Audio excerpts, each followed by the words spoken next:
Good afternoon. We'll now call the meeting of the Waco City Council on November 3rd, 2020 to order at 3:04 p.m.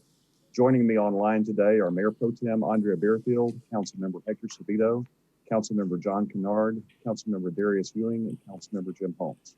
Please join us now for a moment of silence.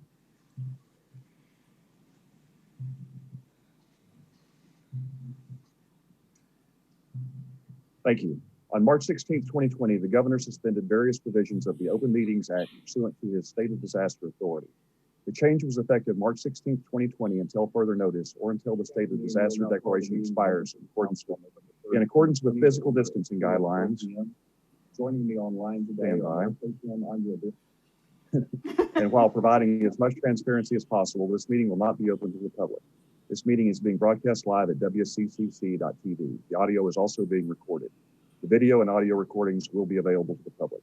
According to the governor and attorney general, statutes that may require face-to-face interaction between members of the public and public officials are suspended, provided, however, that the governmental body must offer alternative methods of communication with their public officials. This includes public comment on agenda items. In an effort to allow as much public input as possible, those who wish to submit their written comments on a listed agenda item were asked to submit those comments to the city secretary's office by 11 a.m. today. The city secretary will read into the record the comments submitted for items on the agenda at the appropriate time. Individuals who registered to speak at a public hearing on a public hearing item will be allowed to speak remotely for 3 minutes. We will now recess the regular session and convene to work session with a report from the city manager. It's actually the deputy city manager will be there. Are you ready? I'll be sure. Yes, ready. Good afternoon, Mayor and Council members. There's one change to the agenda today. We are pulling item 1 for Heritage on Webster from Public Hearing 2020-770. Staff has received additional information specific to the public infrastructure improvements and need to review that information prior to recommending that project for TIF funds. Under employee recognition and organizational updates, today I would like to recognize Isaiah Preza. Isaiah has been appointed as Director of the Office of Management and Budget, which was newly created in this year's budget. Isaiah has an MBA from the University of Houston and has worked in municipal government for under 10 years. Isaiah came to Waco from Sugar Land in 2018 and most recently served as an assistant director in our finance department. We look forward to the success of the OMB under Isaiah's direction and would like to formally introduce Director Preza to the City Council today. Congratulations, Isaiah, and welcome to your new position. That's great news, and we know you're going to do a great job there. Thank you. Thank you, sir. Thank you, Isaiah. Next week, the city will be observing Veterans Day. This was a holiday that council approved adding to the city holiday schedule this fiscal year, and one that we are glad to be able to give our employees the day off to observe and honor. Today, we would like to recognize our 125 city employees who are veterans. We have provided for you a list of these employees and the branches in which they served. Thank you for that, Deidre. It's really, it's great to be able to honor these veterans and thank them for the incredible service that they've given to our nation, and to all of us here. So thank you for recommending last year that we made this a holiday, and we're happy to be able to recognize this veteran. Okay, and now I'd like to turn over to Larry Holsey and have him do the Holsey report. All right, good afternoon. On October the 23rd through the 25th, the Waco Police Department and the DEA gave the public an opportunity to properly dispose of potentially dangerous, expired, unused, and unwanted prescription and over-the-counter pills and patches. Wacoans responded enthusiastically and filled several boxes that will go to the DEA to be safely disposed. A free smartphone app to assist Wacoans with their trash and recycling services was launched back in July, and as of October the 25th, there are 1,700 mobile installs and over 6,000 website views of the smartphone app that have been well received and is available in English and Spanish for free from the Apple Store, Google Play, and from the city's website. Surge testing continues throughout the area every day of the week, and in the continued effort to provide free COVID-19 surge testing, the Waco-McLennan County Public Health District and the Waco-McLennan County Office of Emergency Management have contracted with Aardvark Mobile Health to provide a mobile COVID-19 testing platform. The small truck can park in a space equivalent to 2 parking spaces and can configure at the testing location to accommodate 2 testing lines. The COVID-19 mobile testing truck can be deployed as fully self-contained unit with its own onboard power, onboard air conditioning, heat, and ability to provide either positive or negative pressure to keep the clinicians safe while they supervise the free COVID testing. Servicing 2 lines from the truck, clinicians can administer up to 500 tests a day. The tests administered from the mobile testing site will be saliva tests provided through the federal community-based testing site program that started in Waco back in mid-October. The mobile platform provides flexibility to bring testing directly to businesses and community members in much larger area than previously offered. Community members or businesses can request the testing truck be deployed to their particular business or event by contacting the Waco office of the Waco-McLennan County Office of Emergency Management by calling 750-5911. Testing dates, locations, and pre-registration links can be found at covidwaco.com, and pre-registration is highly recommended. As these are saliva tests, no food, drink, or brushing teeth should be done a half hour prior to the test. Waco Water Utility Services began a system-wide cleaning on October the 26th and will continue until approximately November the 28th. This consists of changing the disinfectant in the water from monochlorines to chlorine only for the purpose of refreshing the entire system. This type of cleaning is recognized by the American Water Works Association as best management practice and is proven to sustain high-quality water, reduce maintenance, and extend the overall life of the overall water system. The water is completely safe to use and consume. The only noticeable impact consumers may be is a bleach or a chlorine smell in the water for a temporary basis. A portion of University Parks Drive from Webster to Franklin was scheduled to be closed starting October the 30th to allow contractors to install large 9x9 box culverts under the street as part of the utility upgrades in the area. Due to the recent rains, the project start date was moved to November the 9th. Area businesses are being notified in advance of message board, and detour signs are in place to help direct drivers around the project. University Parks Drive is expected to be closed for at least a month. And coming up on Saturday, November the 14th, Solid Waste Services will have a scrap tire recycling day out at the 501 Schroeder location, and the Council District 3 cleanup day is scheduled for Saturday, November the 21st. That completes my report. Thank you, Larry. Great report as always. Always great to see all the wonderful things that are going on in Waco. So thank you. Thank you, Larry. You will see on your agenda this afternoon that Ordinance 2020-768 precedes the public hearings. This is the second hearing of the ordinance to establish a municipal draining utility system. We do have 3 public hearings today. Public hearing 2020-769 will be conducted for the adoption of the schedule of drainage charges for the municipal drainage utility system. As has been discussed previously, the issuance of bills for these fees will begin on October 1, 2021. Prior to the issuance of any bills, staff will present to the City Council a table of credits available to non-residential customers. These credits will be presented for consideration prior to Council's consideration of the FY 21-22 budget and fee schedule for the drainage utility. Council will note the need to first consider on final reading the ordinance creating the utility prior to conducting this public hearing and considering this resolution.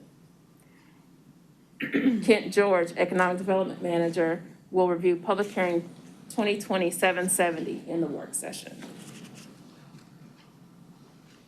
And Mayor and Council. This is Holmes. I mean,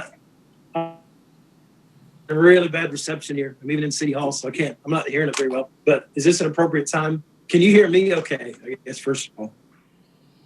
Yes. Okay. And I just want to make sure this is an appropriate time to talk on this ordinance in this public hearing on 768, 769. Or again, I'm not hearing everything that Deidre's saying. But I will proceed with my comments. on the stormwater fees. If you can hear me, Yes. Yes, we can hear you're saying you you. can? Yes. Okay, again, this is like $124 million of projects in stormwater over the next 10 years that we're talking about. And just to say a couple comments, appreciate all the work that staff has done on this, as well as our consultant Walker partners, and our need to kind of target a cash flow stream to service this need for the city. And again, as CEO at First City, I know it's always important to match sources and uses, and we're having a lot of uses in this stormwater costs that we're servicing out of the general fund, and we're starting to reach a critical mass and seeing a lot of emergency kind of spending with stormwater. So, and again, using general fund doesn't seem to be matching costs and sources and uses and sources. So anyway, using property tax and sales tax to fund this, I think this council has landed on creating this utility fee because there's been a lot of deferred maintenance, obviously, and again, this leads to emergency funding in stormwater. We reached out to see what other cities were doing, and the stormwater utilities are relatively common practice in Texas, as we've seen that the Walker Partners did, and I see this as really a pathway to some property tax relief too, because we're actually now using that's our only source to address stormwater problems is to use property taxes and sales taxes. So I think this has been a thoughtful process. We're reviewing the initial fee structure, and it appears to me that we're leaving ourselves some room to fine tune, look at outliers, be sensitive to what the process is. We're going to consider some credits. And what I really don't want to be is a burden to small businesses, and that's I'm very sensitive to, as we unroll this. I don't want this to be a burden there. And as I read page 42 of the presentation today, I think it creates allows us time for the development, testing, billing system, the development of a calculator, the development of the budget for the utility, including projected revenues and expenditures. And this is the important part, as well as reductions in general fund expenses. And the council will have the opportunity to review the budget and fees for stormwater fees when considering our budget and fee schedule. And prior to the presentation in that 21-22 budget and fee schedule, staff will propose the city council a list of the credits available. So I appreciate the responsiveness that staff has had in this process on stormwater. I think that the drafting is elegant as well in the ordinance, specifically at 26-368C, where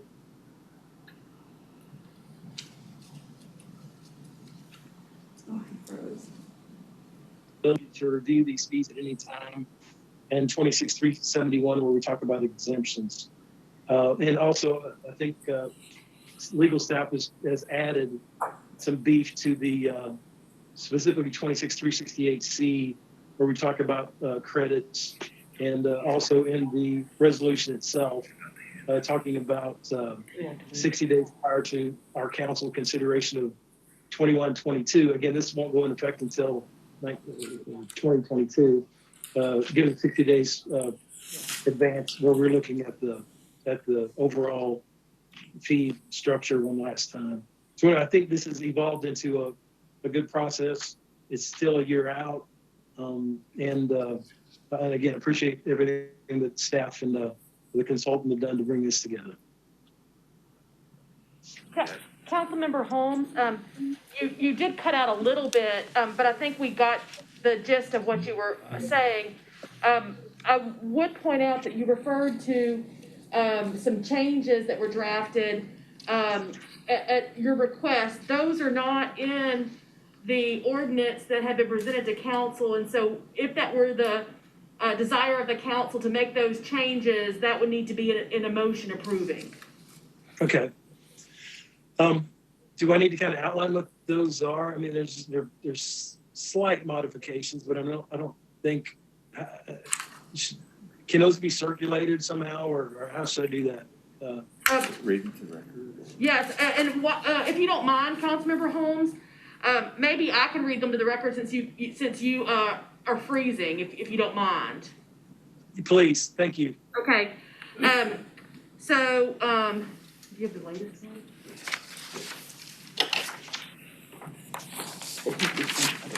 Okay, so, council, to the ordinance, the revision, that was drafted to address Councilmember Holmes' stated concern from last meeting was to 26-368C.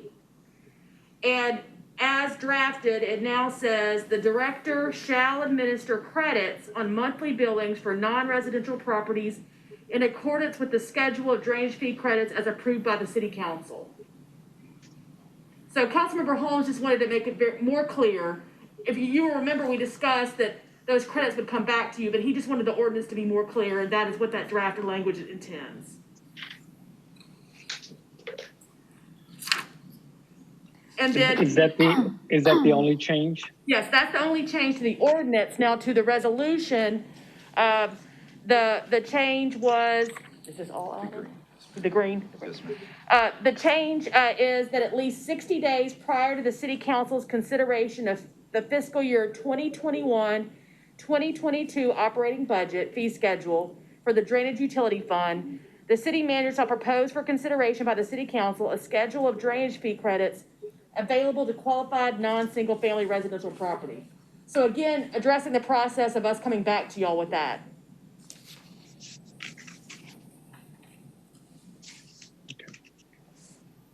Councilmember, And you said 60 days, correct?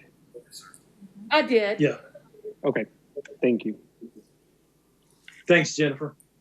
That's all I had. Councilmember Holmes, they have prepared one of the offices upstairs if you'd like to connect to that office. So you would leave the office you're in and then come upstairs? Okay. Thank you.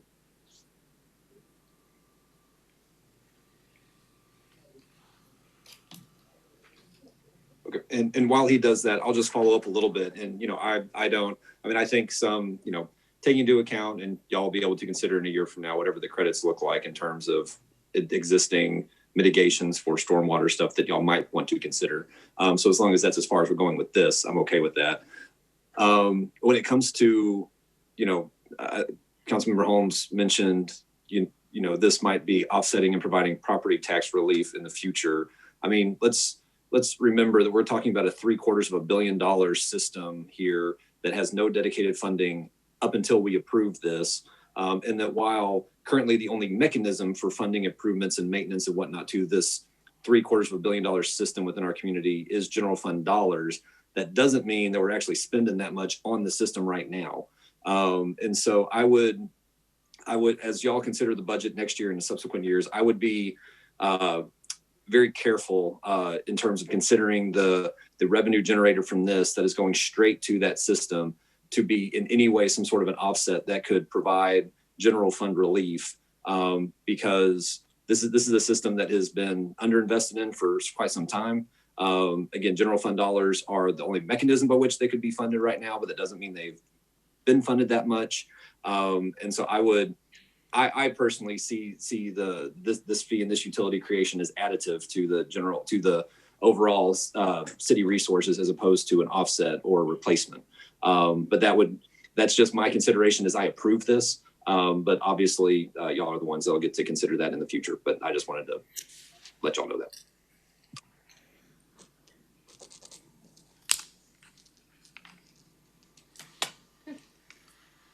As far as resolutions, there are 20 resolutions today, and I'd like to highlight the following. Resolution 2020-777 approves an agreement with the Waco-McLennan County Economic Development Corporation in an amount not to exceed $3.4 million in support of the upgrade of Mars Drive and Old Hewitt Road in industrial thoroughfares in Texas Central Park. This is both an investment in our infrastructure as well as an economic development effort towards business retention, as several of our large employers utilize this roadway to conduct business. I'd like to thank the county through WebMec for their partnership, which has enabled the city to begin this work during FY21 without any impact on our property tax rate. You'll hear more of this item from Kent in the work session. Resolution 2020-779 approves a contract with the Animal Birth Control Clinic to provide low-cost spay and neuter services for a total amount not to exceed $166,000. ABC provides these services for all cats and dogs owned by Waco residents who meet certain income qualifications. They have been providing these services since October 2013. From October 2019 through August 2020, they performed almost 1,700 surgeries and close to 1,000 microchips. Their trap, neuter, return program sterilized and ear-tipped nearly 1,200 feral outdoor cats. We certainly would not have been able to achieve no-kill status for our shelter or have months like September with the 95% live exit rate without key community partners like ABC. And finally, resolution. Sorry. Yes. Deidre, yeah, I just wanted to call them out. I mean, the work that Carrie and them do over at ABC is fantastic, and the money we're providing to them is a bargain. I mean, they've been, great partners with us through this whole process of, revamping the animal shelter and going through getting us to the no-kill policy. And they've, and Carrie and her team have been, specifically helpful to me on numerous occasions in dealing with feral cat issues within some of my neighborhoods and other just animal nuisance concerns. And so this is money incredibly well spent, and I'm glad we're calling them out. And I just wanted to reiterate the really great work they're doing and how it really does benefit the city as a whole. John, I agree with that, and I appreciate you saying that. I think it's really important for the council members who were not on council when we went through the transformation at the animal shelter to understand how important these relationships are. And John's right. This is money that pays dividends over and over again, and this is a great relationship that we need to continue to maintain.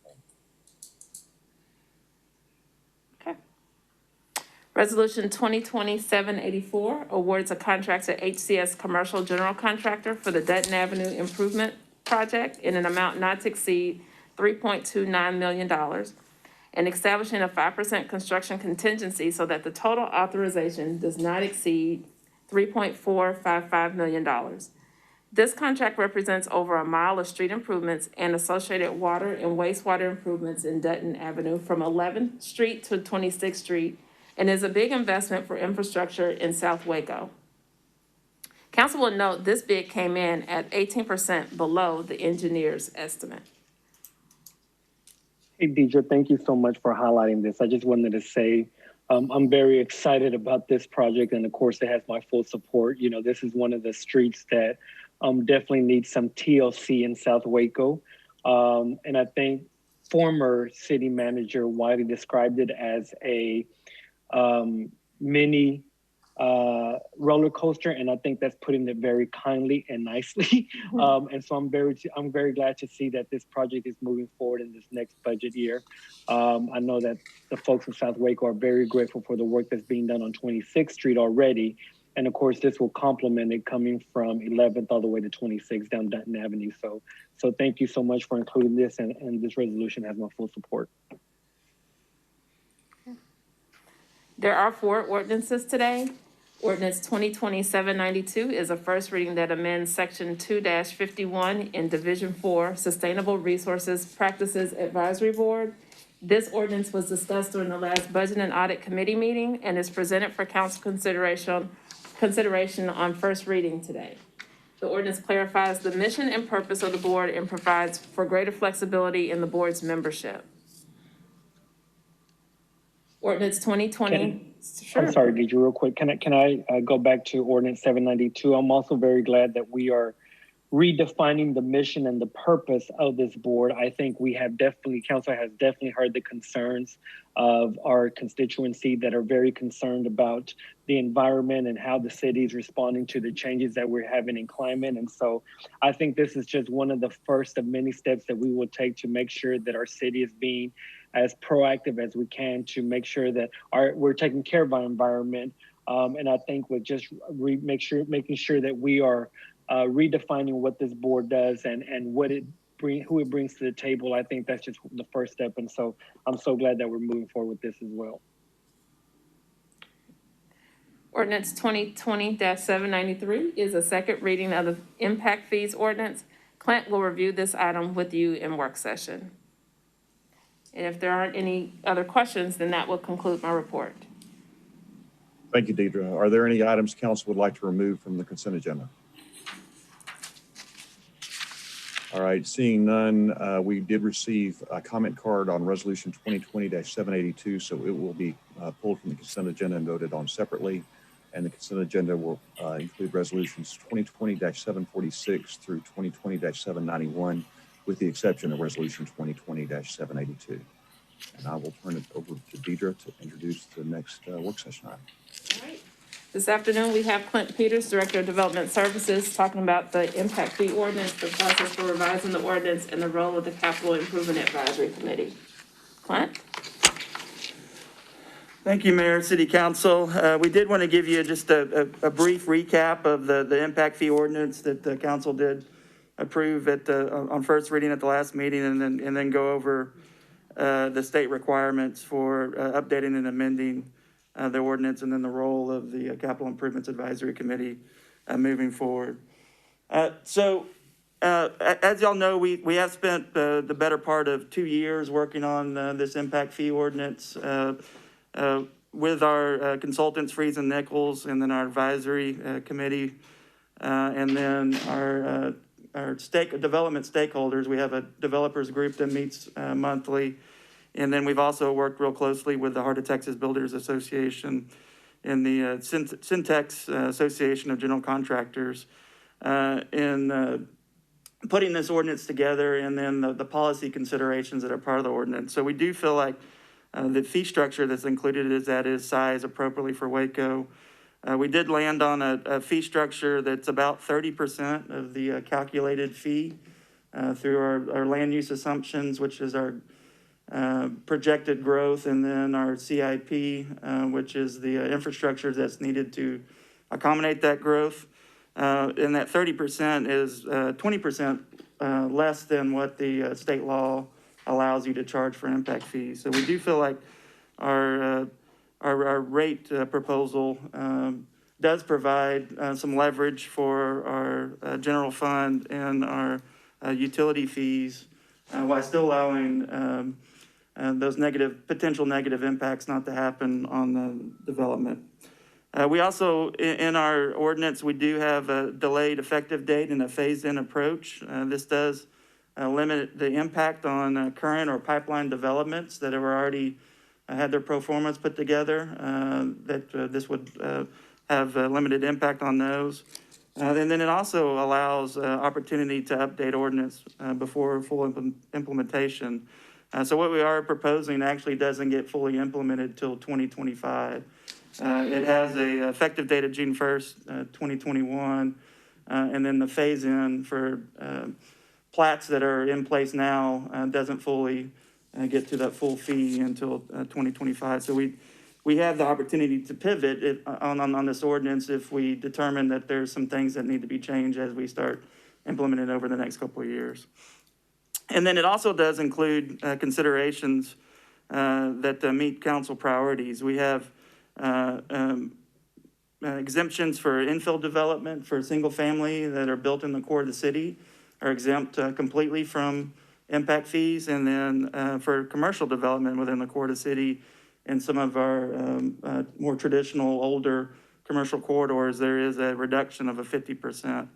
It also does provide for an exemption for affordable housing.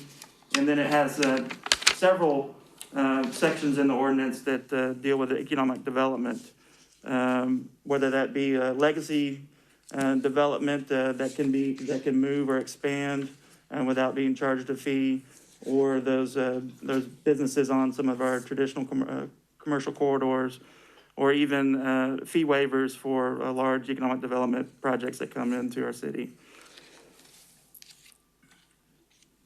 I had a quick question, just more of a confirmation. The waiver for affordable housing developments, that is citywide, right? That's not just in the core of the city, correct? That's correct. That would be citywide, and there are criteria for that are spelled out in the ordinance. Yeah, definitely. All right, thank you. So Chapter 395, the local government code, does provide requirements on how the impact fee ordinance is updated or revised. There's kind of two paths that you can take. Every 5 years, the state law does require that you update your land use assumptions in your capital improvement plan.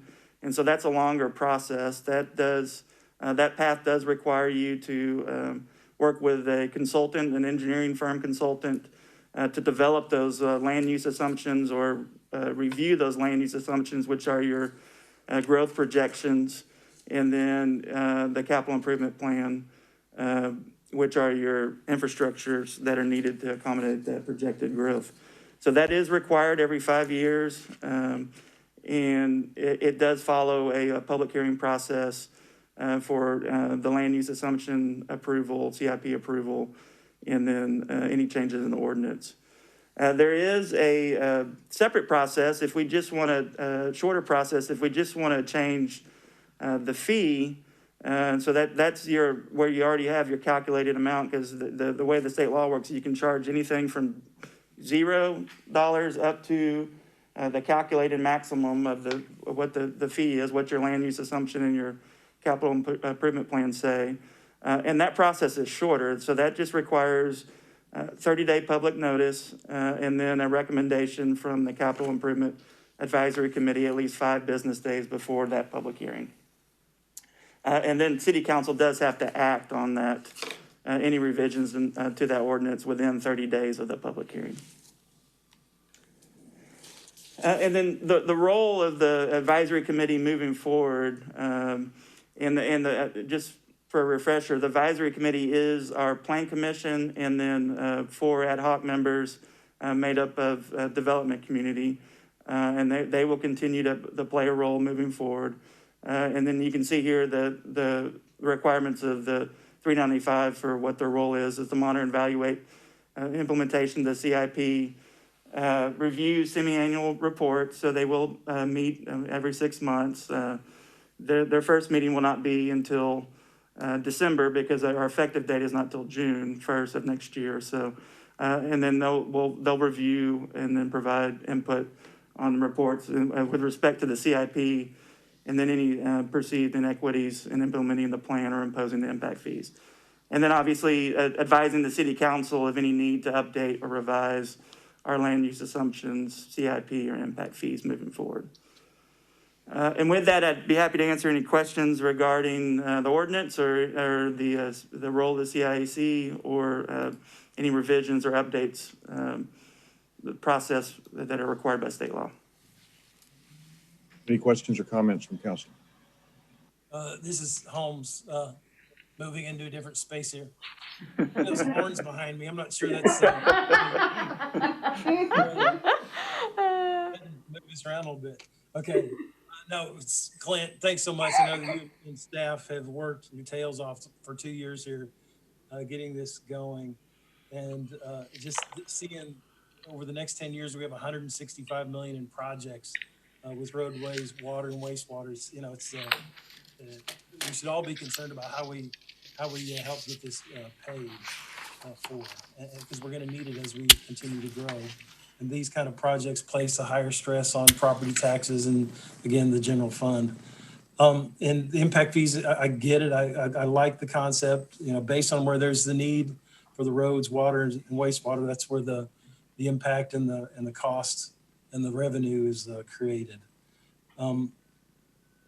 So that said, I mean, there's a delicate balance that we all know about of continuing this great growth that we have in Waco and keeping developers going and growing our city, and putting this impact fee in place as we need some kind of a cart and a horse and a chicken and an egg, or an egg. They've got to pay for it for them to get there, and they got to be there to pay for it. So this is what a lot of other cities are doing is implementing this impact fee, and we've been going through this 2-year process plus of and longer, as the mayor will I think this was discussed when I first got on council 5 years ago.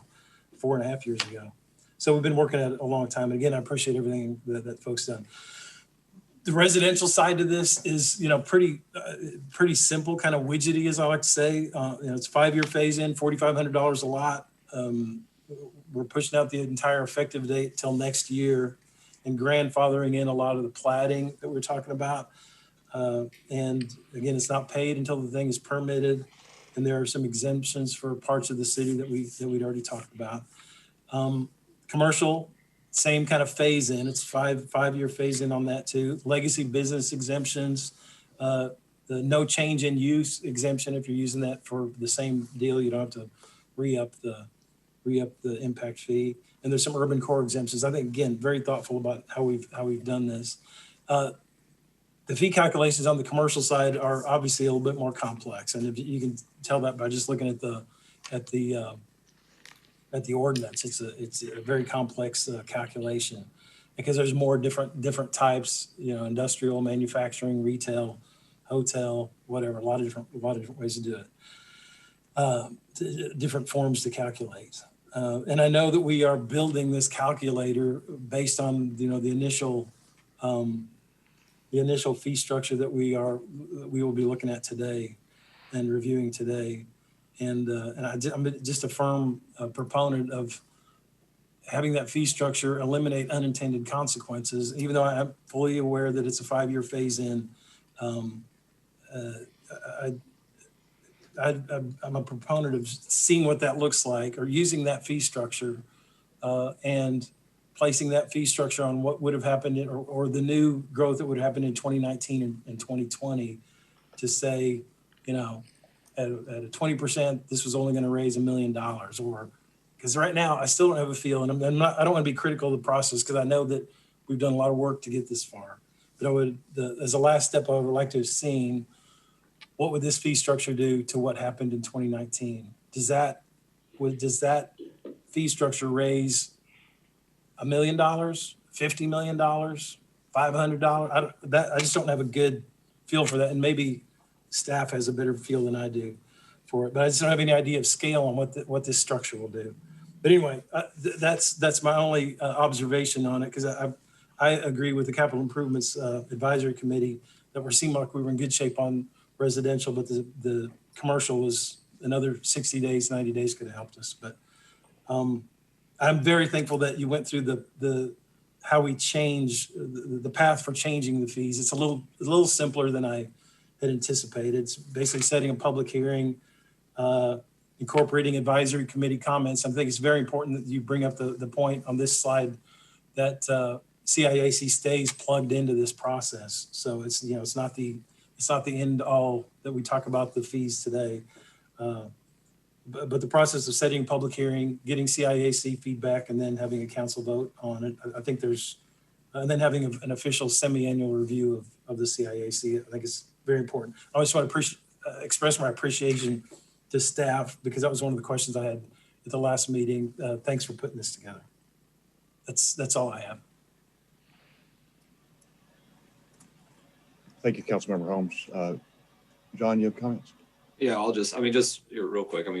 I'm still very supportive of these, both residential and commercial. I can appreciate my colleagues' desire to see kind of what would have happened in the past, but I think, as our consultants have told us, just the fact that there are so many carve-outs, exceptions, phase-ins, and just sections that we've created, that this is it's a nuanced, and it's more complicated than most other impact fee plans that are adopted in the state. And as such, it could be difficult to really ascertain what it would have looked like. And I think that given the runway that we have for implementation, again, with the phase-ins, as well as the carve-outs and the exemptions and the exceptions and all the other things we have done to attempt to accommodate all concerns surrounding the implementation and just the adoption of these fees. I think that what is being proposed and what we were trying to do is reasonable and necessary to help promote and support the infrastructure development needed to address the growth in our community.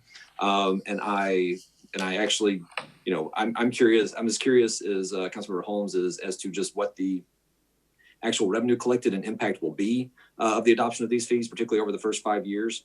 as well as kind of just going forward. I mean, I hope it actually does do what we are prescribing and expecting it to do in terms of providing the support necessary in the infrastructure development and financing of the projects needed to help support the growth that's happening in our community. But overall, I mean, I hear what he's saying. I think staff's done a good job addressing those concerns. I mean, I think the process and the procedures are well in place. Should there be any issues arise, or should there be any adverse, unforeseen consequences, or things that happen the way we might not necessarily expect them to, that there's plenty of room for remedy for the council to take down the road to make sure that all needs are addressed while still achieving the goal of these, which is to help offset some of the costs of the infrastructure development needed to fund the growth within our community. This is Hector. I do have a couple of questions. And so hey, Clint, just thank you so much for the presentation. I want to make sure that I ask the questions that I think are very pertinent. And in the presentation, you mentioned that the fee structure and the projects will be reviewed semi-annually and they will be reported back to council, correct? That's correct. And we would do that for how long? It's a requirement for the full length of the program. So that will be on the calendar. They'll meet every 6 months. And so council should expect a report every 6 months about the updates, modifications, or changes that is being recommended by the advisory group. Correct. You'll get a report from the advisory committee every 6 months. Okay.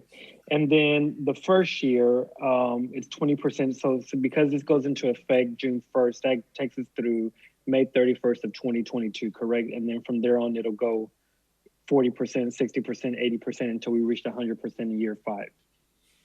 That is correct. So for developments that have a preliminary plat approved, as of, the approval date of the ordinance, those developments for those plats will have that ability to phase in over time. So 20, 40, 60, 80%, and then ultimately to the 100% in June 1st, 2025. Okay. And then I'm glad to hear that, because it gives us, while we're monitoring this, I'm glad that we can make modifications if we need to. And as Councilmember Holmes mentioned, that the process to make modifications is not very difficult or doesn't require a lot of hoops, what I would say. The other only question, can we make it a priority to get this calculator online 90 days before June 1st or 120 days before June 1st, just so we can start looking through it, or developers can start looking through it, and we have the ability to even maybe make some changes if needed before the June 1st effective date? Yes, that's our plan, to have the calculator. That the consultants are starting to work on that, to have a calculator ready by early spring, and then we can take that out to not only train staff, but take it to the development community so they can see it and train them on how to use it as well. Okay, thank you so much. Those were my questions. Hey, Clint, thank you for the clarity in this presentation. My only question is regarding the CIAC. Is there any opportunity to, is this the commission structure that that additions or subtractions are made like we do regular boards and commissions? Because if someone was interested in participating in CIAC or lending another perspective, is that some way that they could then be a part of the process?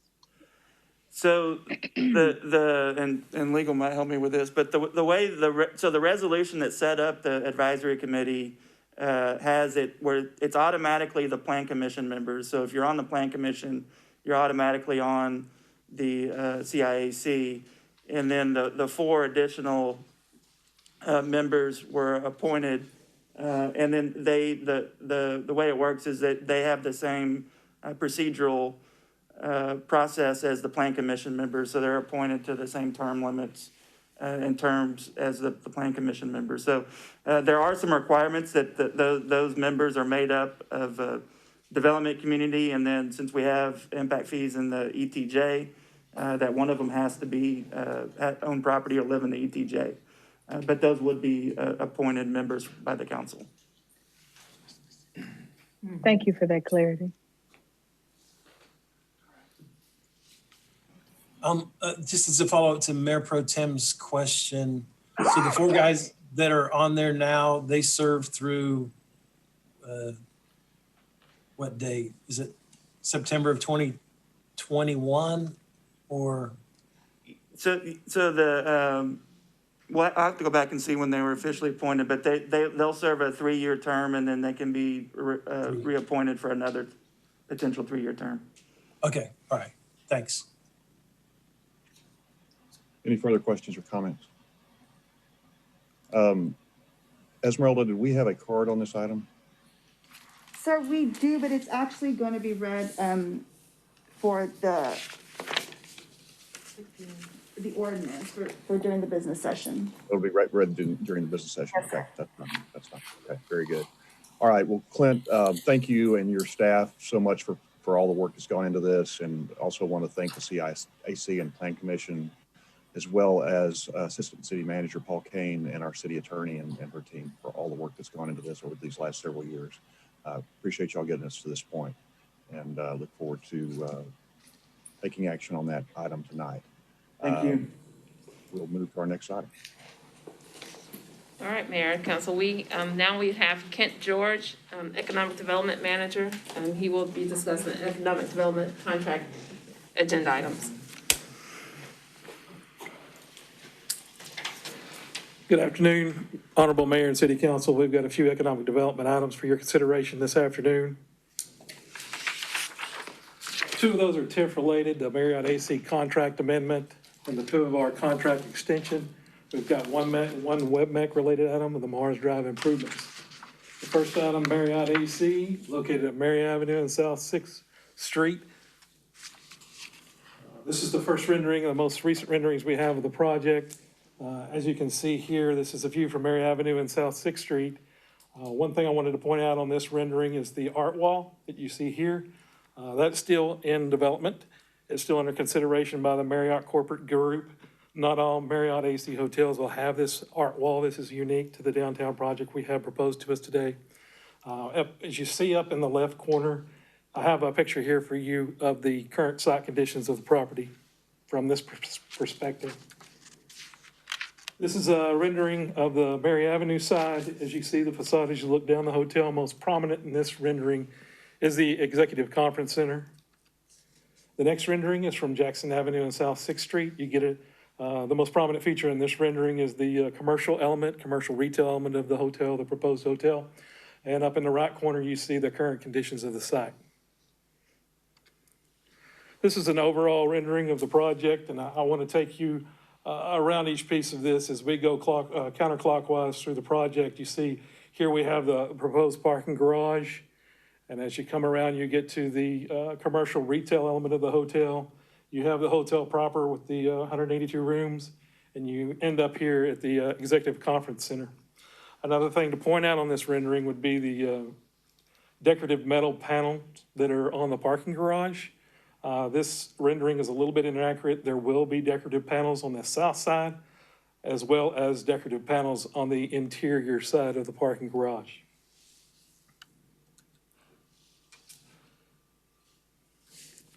SRH Hospitality, Waco Downtown Investments, Texas Limited Liability Corporation is proposing this Marriott hotel with the following amenities: 182 guest rooms and suites, a media salon, private meeting rooms, restaurant, bar, and lounge with both indoor and streetscape seating, club level fitness center, 1,300 square foot of exterior pool with surrounding pool terrace, 3,200 square foot of social entertainment area, a lobby geared towards social business, creating an environment where socializing blends seamlessly with conducting business, a 5-story hotel of 105,000 square foot with 2 guest elevators.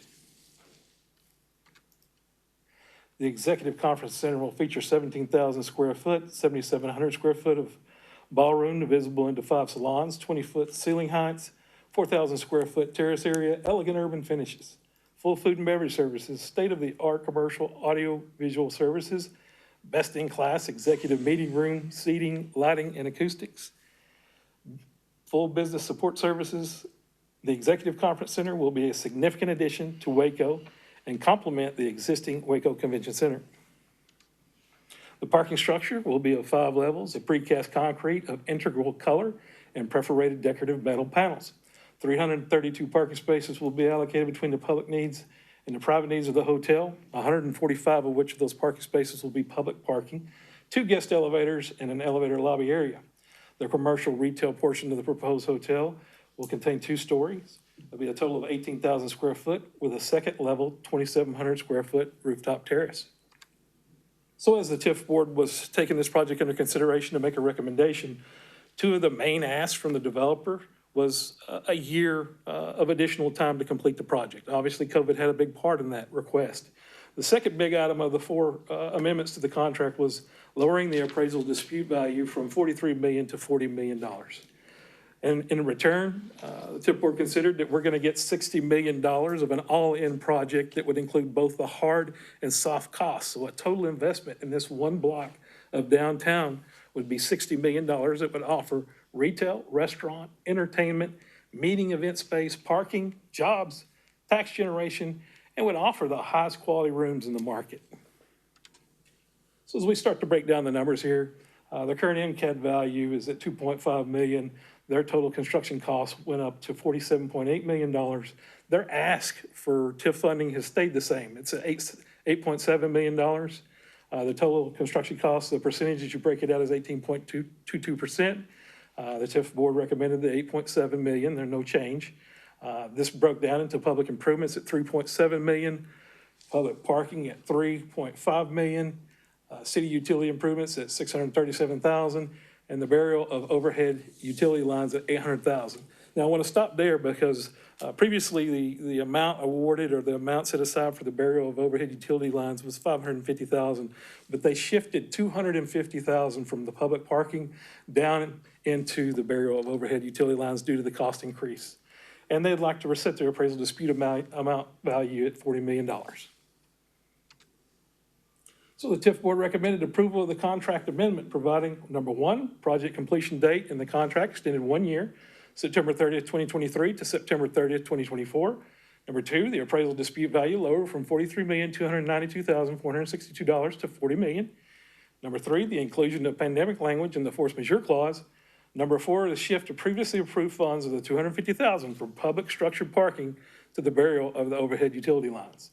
The term of this agreement will be for 14 years. Our next project.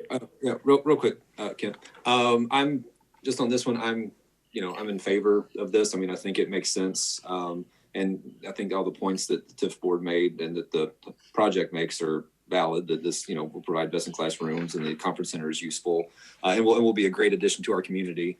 And so, no, I'm good on this. And just real quick, the $250,000 shifted from the parking to the utility burial. That does not affect the number of spaces that'll be allocated for public No, use, not right? at all. They've held consistent at 145 public parking spaces in the garage. And then the only other thing is, so with this request, they're not asking for any more funding from TIF. However, in the background material, it does state that you anticipate there to be another ask coming back to us at a later date for a potential 380 agreement that would rebate hot tax. That is correct, Mr. Kennard. We are considering, we're in negotiations now for a 380 agreement with this hotels. Okay. So I just wanted, again, no new funds asked out of this particular pot, but that there is a contemplated additional ask coming forward at a future meeting. So I just want to make sure that we were aware of that. But with this particular one, I'm okay with, it makes sense. I want to be supportive of this project. I think it's great. And I think the changes they've requested are all very reasonable. Hey, Ken, I also had a few questions about this. Like Councilman Member Kennard, I'm also in favor of this project, and I'm in favor of the changes as well. I mean, I think that we knew that we were going to deal with the aftermath. Well, not even the aftermath, but we were still dealing with COVID, and so that's part of the process that we're doing on the daily. And so I just had a few questions for you. You answered the question about the public parking, that's not going to eliminate the number of public parking spaces, but how many exactly will we get with this hotel? So the hotel parking garage is comprised of 332 spaces. in total. But public, how many, do you have an idea of how many that would be public? 145 are slated to be public parking. Okay, so 145.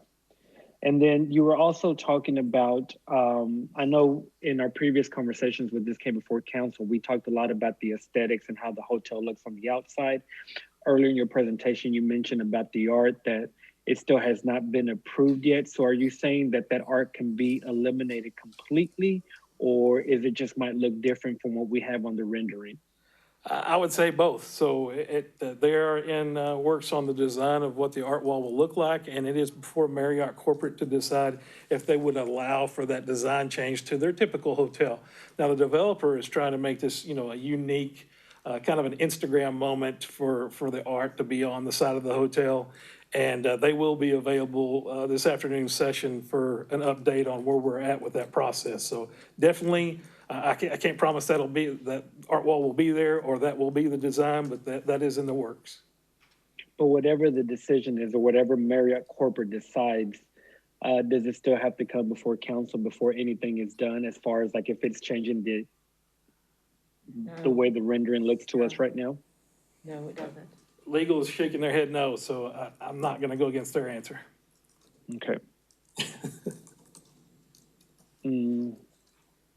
Okay, thank you. Hey, this is Darius. I just had a quick point of clarification. And if Lee will stop me if this is asking too much at this point, but tied to these funds that we have agreed to contribute, do we have signed agreements in place for them to hire and employ a certain percentage of local workers and businesses there? That's a great question, and part of that is the negotiation of the 380 agreement. So we didn't necessarily tie jobs into the TIF request or the TIF funding. You know, that's more towards the public improvement side of the project, but we are looking at those specific ideas in the 380 agreement and making some of that a requirement. Great. Awesome. Thank you. I look forward to seeing what that shakes out to be. This is Holmes. Just a quick comment. Yeah, I'm supportive of this project as well. It looks like it's going to be a very special hotel, and that it's got convention space, parking, restaurant, bar, pool, very urban feel. And it looks like a fantastic project. And most importantly, that it'll be complementary to our existing convention center, which is what we're trying to eventually get to, where we have a few options for conventioners. Again, this seems like a weird time to be talking about this in the COVID times that we're in, but you know, we'll get to the other side of this, and these kind of projects are going to fit the growth of Waco and people coming back to Waco. So I'm excited about the project and very supportive.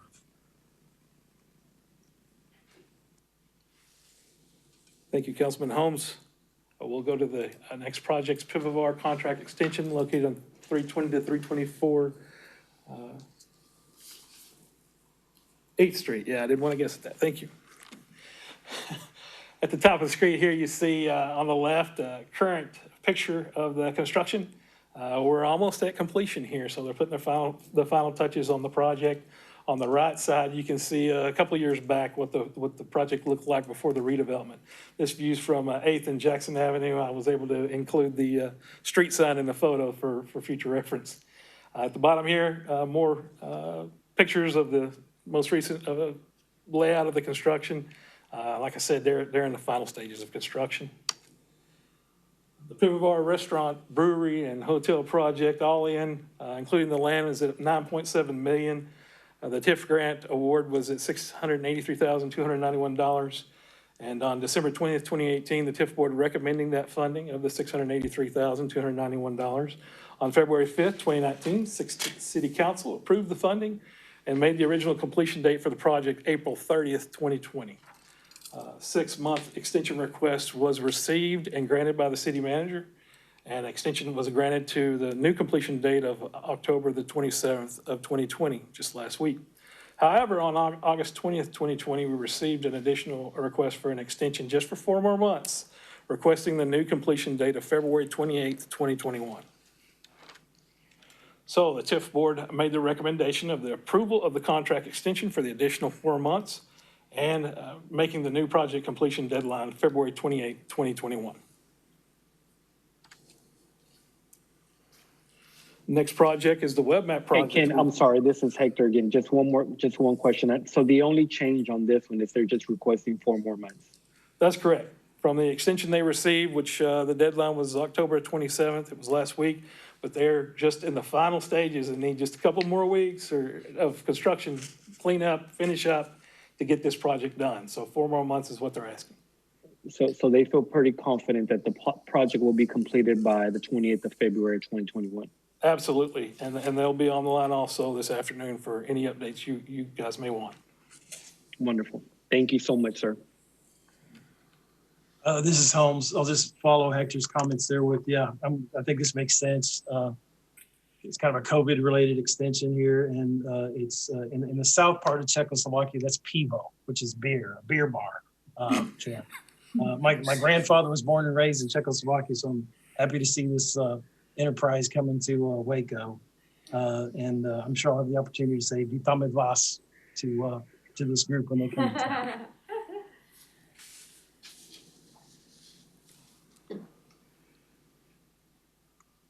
Okay, I'll move to the next item. This is the WebMac item for Morris Drive improvements. We have for you a location map, kind of dial you in on where the project's located. You see in the graphic here, Allergan, get my mouse, Allergan over here, and the Coca-Cola on this side, and below that to the south is the Midway School complexes, the high school and the middle school. The main location of this project is at the intersection of Old Hewitt and Mars Drive. Here we're dialing it in to just where the project is proposed, the extent of the project. You'll see on Mars Drive, it's proposed to be between Texas Central Parkway and Hewitt Drive, and on Old Hewitt Road between Imperial Drive to Mars Drive. Staff is proposing a WebMec grant of $3.4 million to support the financing of the road improvement project. Of course, $1.7 million of that will be the city's contribution.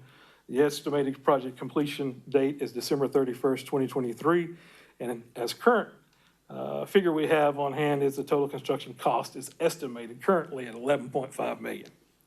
That concludes the economic development presentations for today. I'll take any questions. Yeah, I'll just say on the Old Hewitt and Mars Drive project, I've heard from my both constituents, both personal, who have to deal with the traffic going to and from Midway High School every day, Midway ISD themselves, as well as all of our corporate citizens out there as to the need for the upgrading to these roads. And so I'm very thankful for the EDC and the county and all of this kind of coming together to figure out a way to make this happen. There are significant infrastructure needs in that entire area. This is one that has been just kind of to the forefront, has been very pointed. And so I'm glad, I'm thankful to be able to vote on this and to see this get done before I finish my term on council, because it's a need that we've known has been there for a long time, that benefits both residents as well as the school district and the businesses that line those corridors. And it just kind of helps further support the growth kind of going on in our industrial area, as providing just some traffic congestion relief and support for everyone trying to get to and from Midway High. So it's so I appreciate staff and our partners and everybody's work in making this happen, because it's a really important infrastructure project to get done. This is Holmes. I'll briefly echo John's comments here, because again, since I've been on council, this particular intersection in these roads, with all the growth going on there in the school, it's been a project that's been sort of on the shelf, and we've tried to figure out a way to get this funded. And the fact that a lot of different groups came together to make this happen, really for the school there and for that neighborhood, I think is it feels good to finally get this figure out a way to get this funded. And I'm sure it'll create a safer environment in that neighborhood as well. Well, and I'll just follow up one more real quick thing. Kent, you said the estimated cost of the project is $12 million? 11.5 is the estimate. But 11.5. I think 3 years ago we were saying 8 to 9. So whenever you're able to get things done as timely as possible, usually you end up saving some money in doing so. But again, I'm glad we're getting it done. It's great to see it done. But just any road project I've heard of, whatever starts, you can usually just add 25% to it. And that's probably going to be what the cost is by the time we get around to it. So, but it's great. I appreciate you guys. And Mayor and Council, for the record, Mayor Deaver, council members Kennard, Ewing, and Holmes have filed affidavits of substantial interest on this work session item. Not the whole work session item, just the TIF item. The TIF item. Items. Correct. Okay, any further questions or comments on that item? All right, are there any requests for future agenda items? Nard, you ought to give us several. No, I still got one more meeting. I'm making my list. That's Okay, on my way right. out. I'm just going to lob all those grenades, and we'll see what happens. Watch everybody talk about it after I'm gone. There we go. All right. So we will now recess work session and reconvene regular session for executive session as read into the record by the city secretary at 4:09 p.m. Notice is hereby given that the city council will go into executive session in accordance with the following provisions. 1, real property, Texas Open Meetings Act, section 551.072, and 2, economic development, Texas Open Meetings Act, section 551.087. We are now in executive session at 4:09 p.m.